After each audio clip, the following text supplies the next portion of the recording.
வணக்கம். இப்போ நம்ம நின்றுட்டு இருக்க இடம் பள்ளிக்கரணை சதுப்பு நிலம். சென்னை மக்களுக்கு இயற்கை 4 பெரிய வரங்களை கொடுத்திருக்கிறது. அதுல 1 அடையார் ஆறு, 2 கூவமாறு, 3 கொற்றலை என்கின்ற கொசஸ்தலை ஆறு, 4வது வரம் இதோ பள்ளிக்கரணை சதுப்பு நிலம். அந்த 3 ஆறுகள் சென்னை மக்களுக்கு தண்ணி கொடுக்கிறாரு. பள்ளிக்கரணை மார்ஷ்லேண்ட் சதுப்பு நிலம் எவ்வளவு தண்ணி வந்தாலும் எவ்வளவு வெள்ளம் வந்தாலும் அது வடிக்கிற இடம். 100 இயர்ஸ் பேக் வரைக்கும் இந்த பள்ளிக்கரணை சதுப்பு நிலம் கிட்டத்தட்ட ஒரு 15,000 ஏக்கர் பரப்பளவு. இன்னைக்கு வெறும் 2,500-2,700 ஏக்கர் தான் இருக்கு. இந்த 2,500 ஏக்கரையும் அழிக்க பார்த்துட்டு இருக்கிறாங்க. மிகப்பெரிய ஒரு சூழ்ச்சி நடக்குது இது கெடுக்கிறதுக்கு. பள்ளிக்கரணை மார்ஷ்லேண்ட்ல வேடந்தாங்களை விட 4 மடங்கு அதிக பறவைகள் இந்த மார்ஷ்லேண்டுக்கு வந்துட்டு இருக்கு. இன்னைக்கு கூட வந்துட்டு இருக்கு. பிளமிங்கோஸ், இவ்வளவு பெரிய பிளமிங்கோஸ் எல்லாம் இருக்கு. இப்ப கூட அந்த பேர்ட்ஸ் அங்க பாத்தீங்கன்னா கூட you can just see like அது மட்டும் இல்ல, literally there are more than 140 types of birds coming here, 20 types of fishes, 25 types of plants.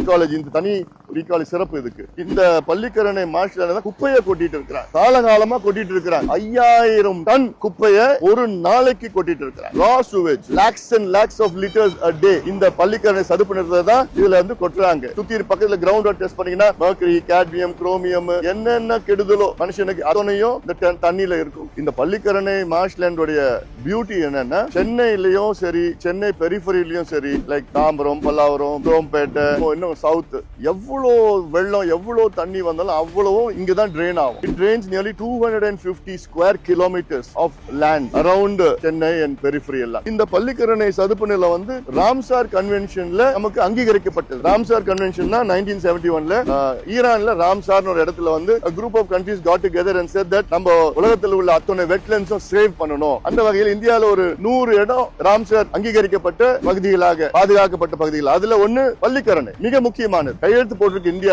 Indian government wetland and conservation rules enforce பண்ணாங்க. இந்த ரூல்ஸ் படி என்னன்னா, இந்தியாவில் உள்ள அத்துணை வெட்லண்ட்ஸும் நோட்டிஃபை பண்ணணும். நோட்டிபிகேஷன் எப்படின்னா, they have to go GIS mapping பண்ணி, பார்டர்ஸ் ஏர்மார்க் பண்ணி, வரதுக்காவா இன்லெட் எப்படி வருது, எங்க இருந்து வருது, எப்படி வருது எல்லாமே போட்டு ஒரு நோட்டிஃபை பண்ணிட்டோம்னா, அதுக்கப்புறம் நோட்டிபிகேஷன் கைட்லைன்ஸ் ஒன்னு இருக்கு. ஒன்ஸ் கைட்லைன்ஸ் நோட்டிஃபை பண்ணிட்டாங்கன்னா, இதுக்குள்ள யாரும் குப்பை கொட்ட முடியாது, சூவேஜ் இதுக்குள்ள விட முடியாது, ஆக்கிரமிப்பு என்க்ரோச்மென்ட் பண்ண முடியாது, இதுக்குள்ள பில்டிங் எல்லாம் கட்ட முடியாது. சவுத் கிரீன் பெஞ்ச் என்ன பண்ணிட்டாங்க, அவங்க மிகப்பெரிய ஒரு ஜட்ஜ்மெண்ட் கொடுத்திருக்காங்க. இந்த பள்ளிக்கரணை சதுப்பு நிலத்துக்கு 1 கிலோமீட்டர் சுத்தி பஃபர் ஜோன் ஒன்னு அறிவிச்சிருக்காங்க. அந்த பஃபர் ஜோன்ல எந்த கன்ஸ்ட்ரக்ஷனும் கட்டக்கூடாதுன்னு சொல்லியிருக்காங்க. இப்போ அந்த கன்ஸ்ட்ரக்ஷன் கம்பெனி எல்லாமே சேர்ந்து ஒரு பிரச்சாரத்தை மேற்கொண்டு, எங்களுக்கு பட்டா வரல, எங்களுக்கு கட்ட முடியல, நாங்க வாங்கணும் இப்படி எல்லாம் சொல்லி ஒரு பிரச்சாரத்தை மேற்கொண்டு இருக்கிறாங்க. அவங்களுக்கும் சொல்யூஷன் என்ன, நோட்டிஃபை பண்ணாதான். So that the government notifies the entire Pallikaranai marshland and to save this for the future generations to come.